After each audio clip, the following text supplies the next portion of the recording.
Yung John 12:26, alam niyo po yung rema ko dyan? Hindi ako magsasawang maglingkod sa Diyos. Bakit? Because I believe, if the Father will honor you, grabe.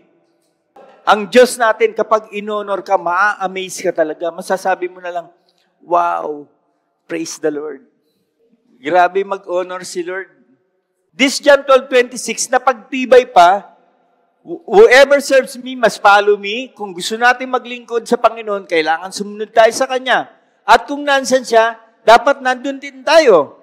My Father will honor the one who serves me. Kaya dapat ang Kristiyano, pag Sunday, nasa church.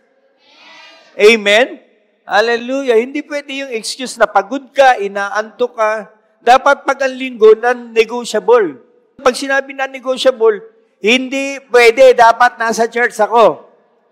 My Father will honor the one who serves me. At kapag naranasan niyo itong i-honor ka ni Lord, grabe yung favor.